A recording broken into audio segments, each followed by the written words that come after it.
Oh, we are live! How are we, lads?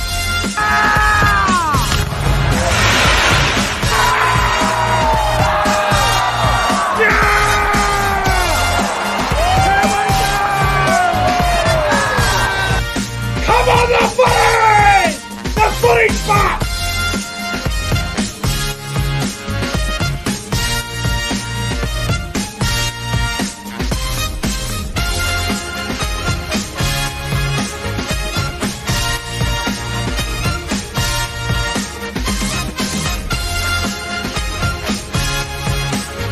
Guys, subscribe to the channel.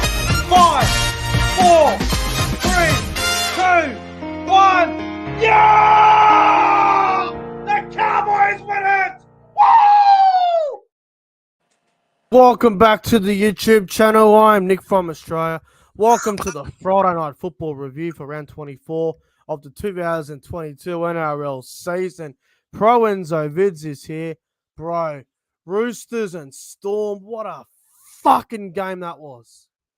Mate, that was amazing. That just the quality of it all was just fantastic, and that was a match that I enjoyed so much. And Roosters were they were gutsy, eh? They were gutsy. They hung in there, and that's credit to them the way they played. And I love the biff in it. I love Nelson versus JWH. I love the tackles, the hits. It was just quality game of football, bro.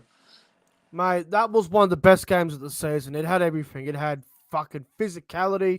It had big hits.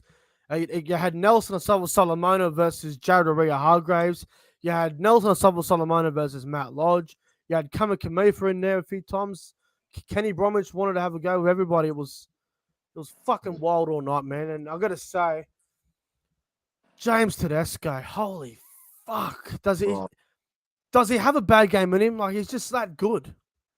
Yeah, it's rare for him to have an off game, but he was fantastic tonight, especially that try-starting tackle he did as well on Kenny Bromwich. And Kenny Bromwich with about 2 to go. That was nuts. Yeah, that was massive. That was a big play. 3 minutes to go, and that was unbelievable. And I just want to say as well, thank you to the Roosters. The Cowboys are now guaranteed to finish top 4.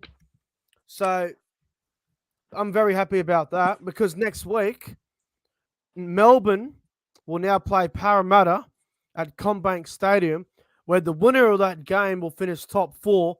The loser of that game will miss the top 4. So there's so much on the line next week. In my opinion, Melbourne and Parramatta next week, the loser of that game, it's basically a small finals game, because if you win, you're getting a double chance in the finals. If you lose, you could go out the first week, because we all know teams that finish 7 and 8, they could knock off teams that finish 5 and 6. It's happened before. So Parramatta versus Melbourne next week is a huge game, and Cowboys and Sharks are now guaranteed top 4. So what a crazy turn of events, Lorenzo. Yeah, exactly. I wouldn't have thought a month ago that Parra would be competing for the top 4, but there you go. And they're in there, yeah. And just as well as how big Parramatta and Melbourne will be, Roosters v South is going to be an absolute blockbuster next Friday.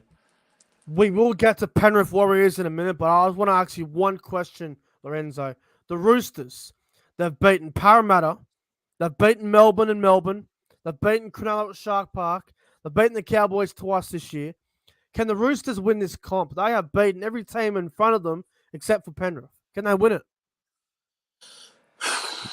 I think they can. I think they have the quality, and I think they do have the team to go the whole way.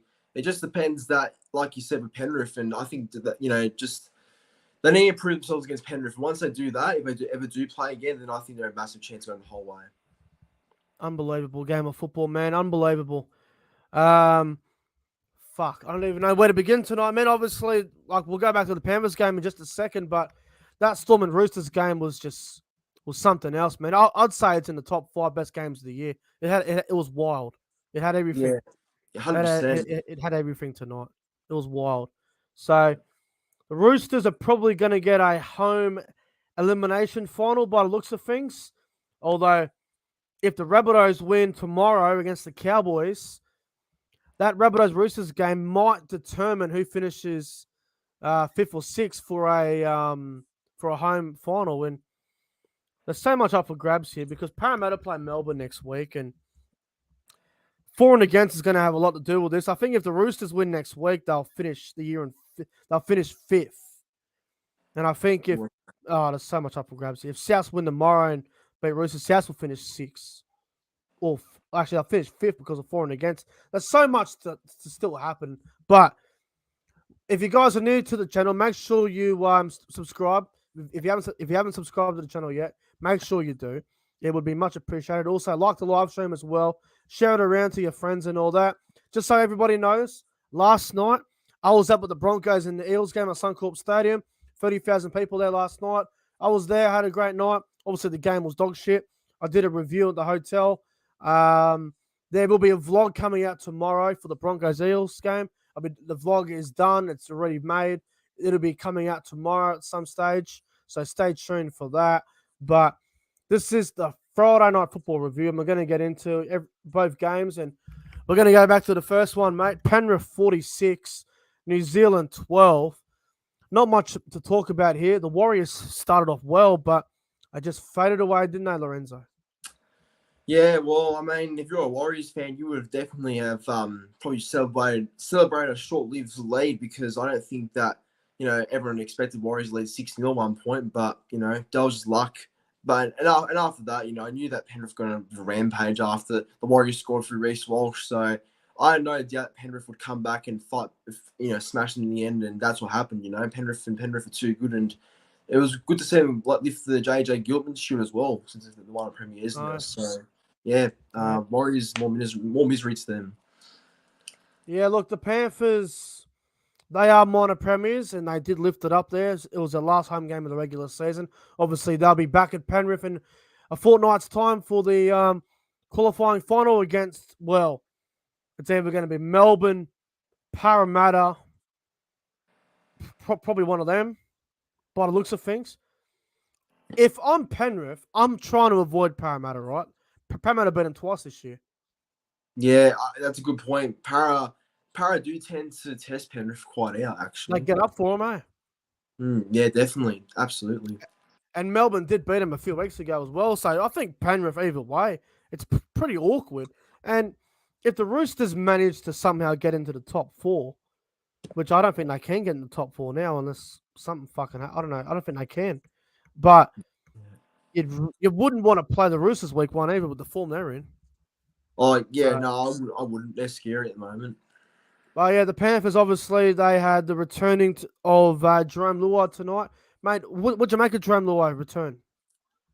I thought at first it was a bit slow. Like, he didn't look like he was involved much, but I think in the second half where he exploded, that's when he was at his best. So, yeah. He was on fire there. All right, we're going to go back to this game now and give it a bit of a review.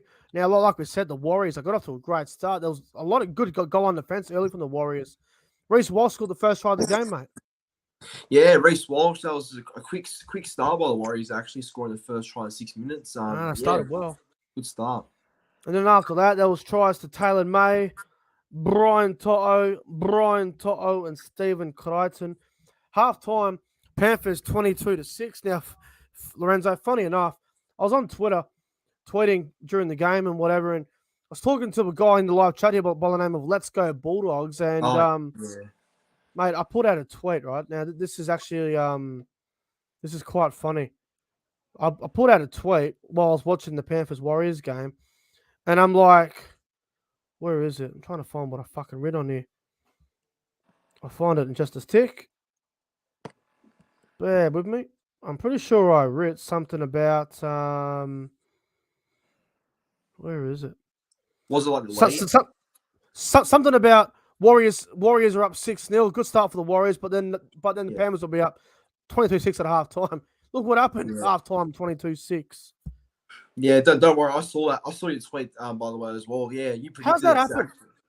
Yeah, Warriors up 6-0. Think they're mad. Think they're awesome. Having a good lead. Next minute it's 22-6 and everyone's depressed.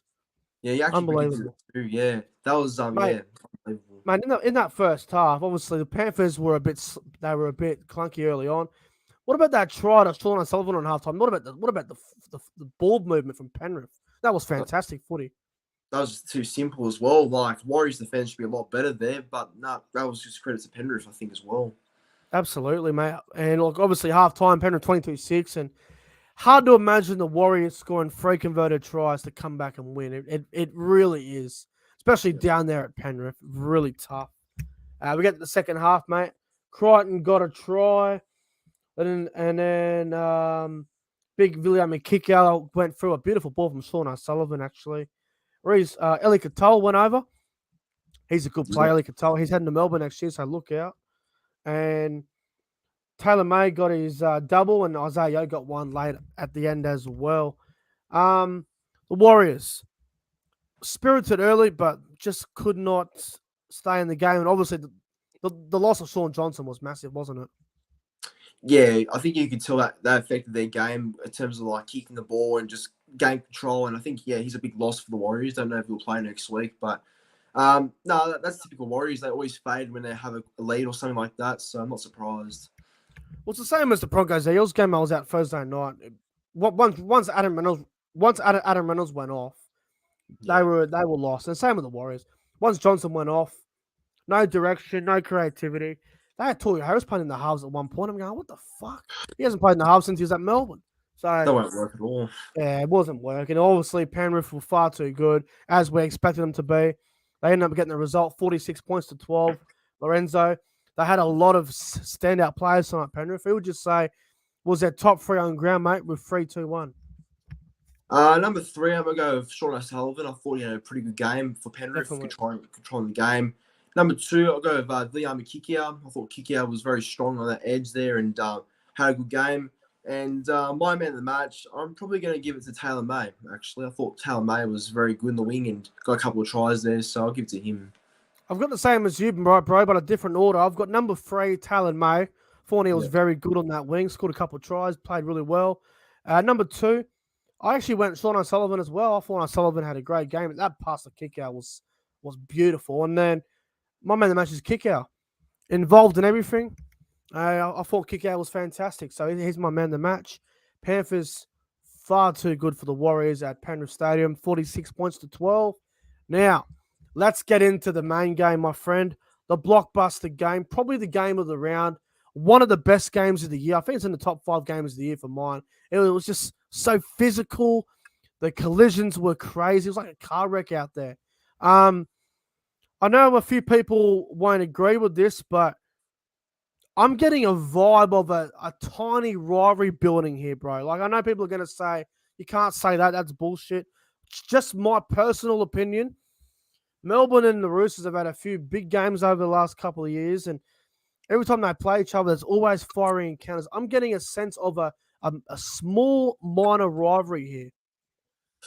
I think what I probably, like personally, what I put it down to is that I think it's more of a competitive rivalry, like just when in terms when they play each other, like it's always supposed to be a big game, and they both It is a basically big game. and it's a rivalry in terms of competitiveness. I don't know if there's anything outside of that, but I can see where you're coming from though. I think there's a rivalry here now. I just look at it. You've got Melbourne and Roosters. They've had so many big games the last couple of years. They had fucking the 2018 grand final. That was a crazy game. 2019 preliminary final. They've both won 3 grand finals each in the last decade. Every time they play each other, it's always a big top 4 game. It's always competitive. All the games they play, they always seem to be going at each other. Look like there's no tomorrow. Especially tonight with Nelson, Asavo Solomona up against Jared Rorea Hargraves. That was something else right there. You could call it a rivalry if you wanted to. I think it's close. I don't know if I'd call it a rivalry yet, but it's definitely pushing, isn't it? Yeah, it's on the boundaries of being an actual rivalry. I think it's definitely amongst it.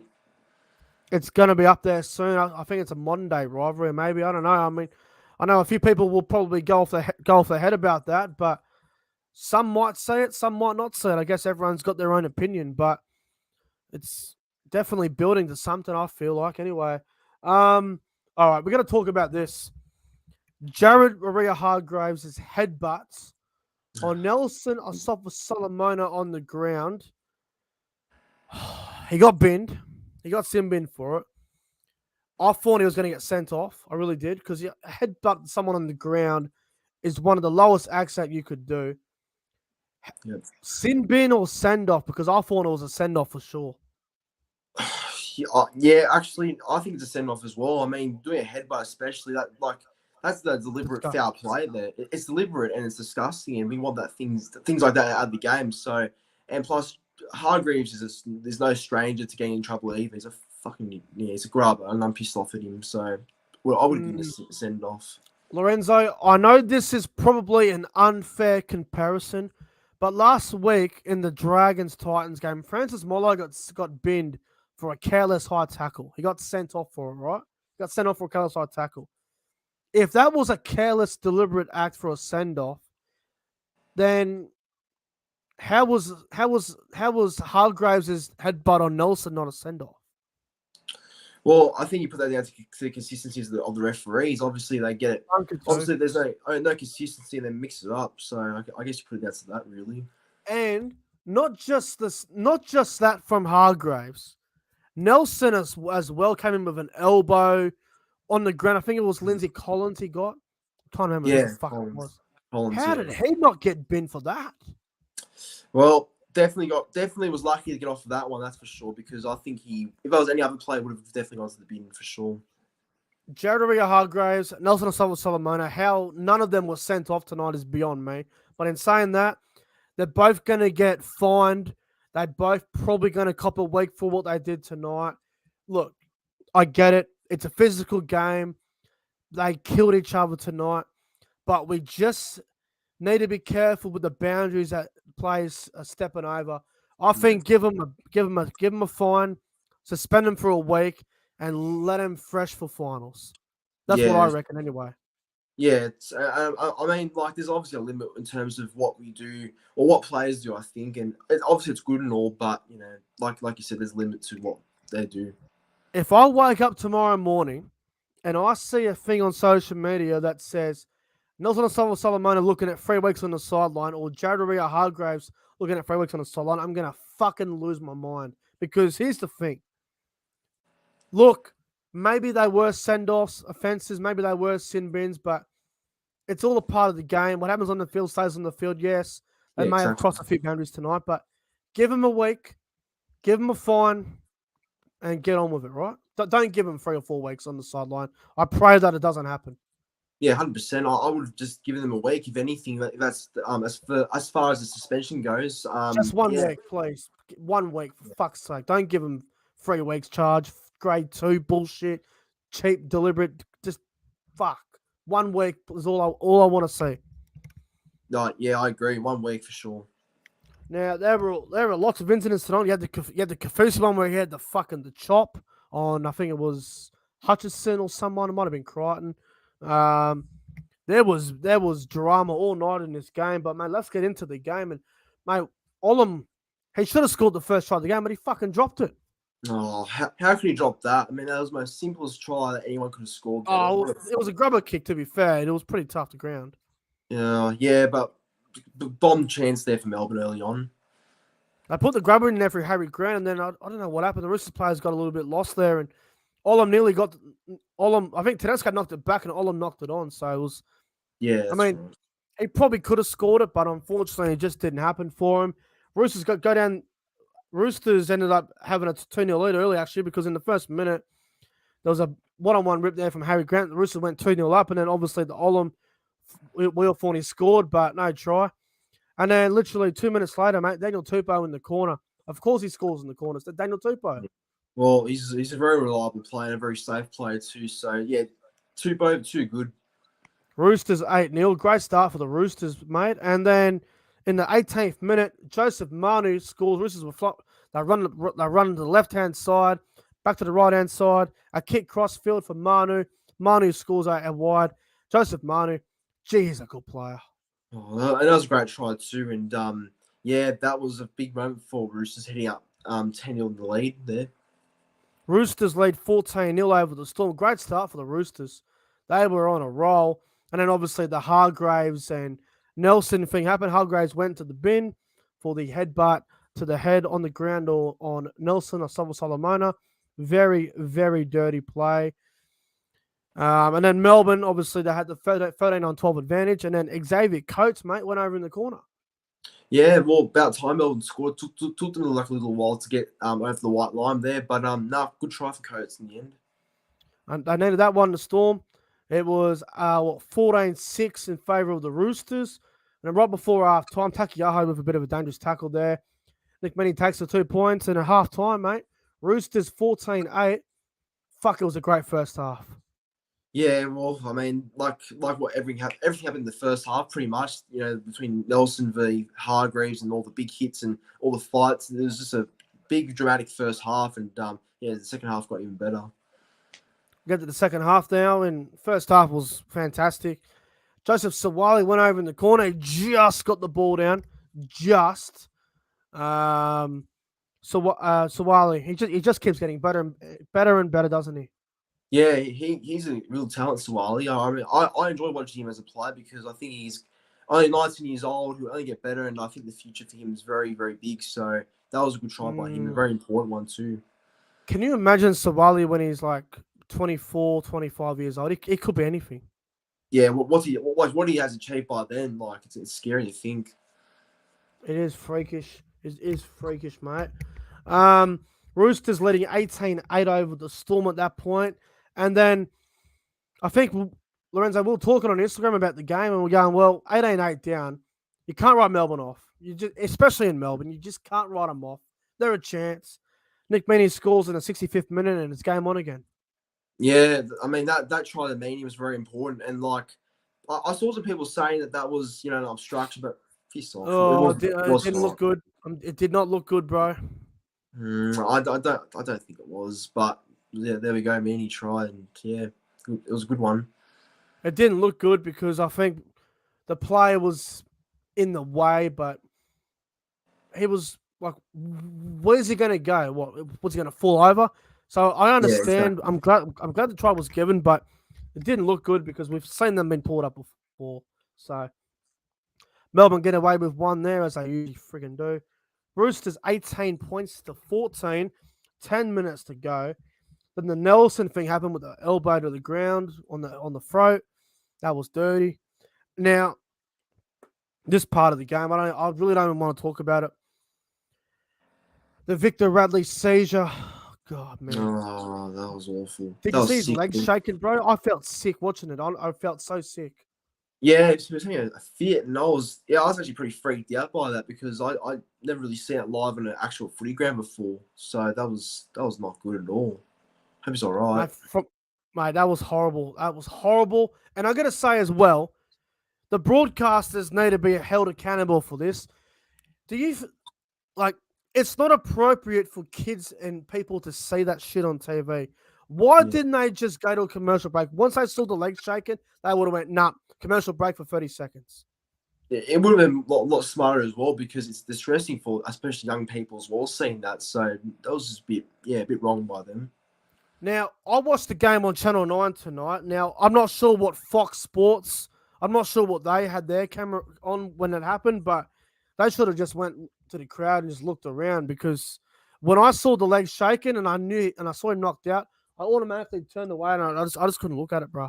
I couldn't look. Yeah, and like I said, it's not good for like young kids as well seeing that because it only sort of traumatizes them watching how the game could be now, like with that, Mate, I was watching it with my cousins, and I'm going, don't watch it, guys. The bloke's having a fit.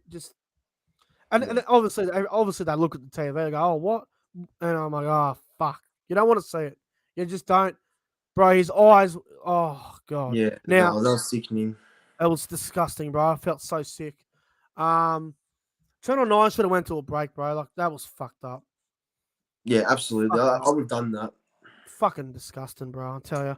Anyway, so Radley's gone, which was just a massive blow for the Chooks. And then 76th minute, bro, James Tedesco's tackle on Kenny Bromwich was freakish.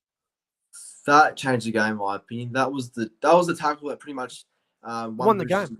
It won the game. That was a clutch play from a clutch player, and can't get any better than that. Mate, Tedesco, I don't know, man. He's between him and Munster, best Yeah. player in the game. I can't split him. I think Tedesco's got the edge at the moment, but fuck. It's a tough debate because I think a lot of people would go Munster, Tedesco, Munster, Tedesco. It's a good It's just debate so to hard have. to split. They're both elite athletes, bro. You just don't know. They're just so good to watch. Um, Tedesco's tackle was a game changer. Um, Melbourne go down the other end. Oh, Melbourne couldn't crack them. Roosters went down the other end and they put a grubber kick in the last tackle, and then Melbourne went for the short dropout and knocked it on. And the Roosters hold on 18-14. What a cracking game. Yeah, it was a fantastic game, and I loved every second of it. Actually, I think this was a match that will probably be remembered for this year. One of the best ones, like we For said, sure. and absolutely great game. Cracking game of football. I did tip the Roosters as well on my on Tuesday in my tips, so that was a good tip from Nick from Australia. So if you back the Roosters, send me some beer. The tips, Yeah. the tip provides. What a game of football, man. Who would your top three on ground be, Lorenzo? Because fuck, there was so many good players out there tonight. Oh, it's a very tough one. I was even thinking about this before I came on, who I would go for as my top three. But I think I'm going to start with number 3, Cameron Munster. I think Munster was pretty good in the Storm side loss tonight. I think he was very a lot of effort to the table and did really well. So I'll go with him at number 3. Number 2, I'm going to go with Joseph Suwali. I think Suwali was great on the left-hand side and did a lot in attack for Roosters. And I think my man in the match has to go to James Tedesco. I think after that tackle he did on Kenny Bromwich, I think that just pretty much seals it for me as my man in the match. So they're my top 3 there. Number 3 for me is going to be Kenny Bromwich. I thought he was Melbourne's best player tonight. Kenny Bromwich was outstanding. Thought he had a great game in the back row for Melbourne. Number 2 for me, I'm going to go with, you might be surprised, I'm going to go with Matt Lodge. Thought he had a fantastic game, Matt Lodge. He was all right. He was all right. Once Yeah. again, he's been a great buy for the Roosters at the back end of the year. I thought Matt Lodge was fantastic tonight. And my man in the match is going to go to James Tedesco. Mate, out of this world, just freakish. And good luck to anyone coaching against him, because how hard would it be to coach against Tedesco? It'd just be a nightmare. Oh, too difficult, I think. Too difficult. What a game of football. Roosters have beaten the Storm 18 points to 14. We now get the big game next Thursday night at Combank Stadium. Parramatta Eels versus Melbourne Storm. The winner will finish in the top 4. The loser will miss the top 4, but they'll get a home final. So, huge game next week between Parramatta and Melbourne. Roosters will probably finish with a home final if they beat Souths next week. But if Souths lose to the Cowboys and the Roosters win against, if the Roosters beat the Rabbitohs, they'll get a home final. But if the Rabbitohs lose tomorrow, but beat the Roosters next week, I think Roosters still get a home final. So it's just, there's so many things that can still happen. But what a crazy game that was, Melbourne and Roosters. Game of the round, game of the year maybe. It was a fantastic game. Oh, I loved it, and hopefully this is definitely a game that's remembered for a long time. I think it will be. But Pro Enzo Vids, thanks for coming on the Friday Night Football Review, mate. I really appreciate your time tonight. Yeah, no worries, bro. It was obviously a good night of footy, and I've enjoyed coming on. Thank you. No worries, mate. Well, thank you for coming on. And if you guys haven't subscribed to the YouTube channel of Pro Enzo Vids, make sure you go and check out his channel. Obviously, he goes for the Manly Seagulls, and obviously they're not playing finals this year, but they play tomorrow against Canberra. So all the Broncos supporters will be the biggest Manly fans tomorrow because of the situation with Canberra, where if they win by more than 1, they'll be in the 8. So Brisbane Broncos supporters will be the biggest Manly Seagulls fans tomorrow, I'm telling you. They will be praying that Manly can knock off Canberra and try and ruin their season. But Try our best. Huge game tomorrow between Canberra and Manly. Definitely must see tomorrow. And Rabbitohs and Cowboys is a pretty big game tomorrow night as well. So make sure everyone tunes into that. That's going to be a cracker as well. But everyone, thanks for watching the review. I hope you all have a fantastic night. The Broncos and Eagles vlog will be out tomorrow at some stage. But anyway, everyone, enjoy your Friday night. Enjoy your Saturday. And I'll see you guys tomorrow night for the Saturday Night Football Review. Until then, like and subscribe. Share the video around. And we'll see you.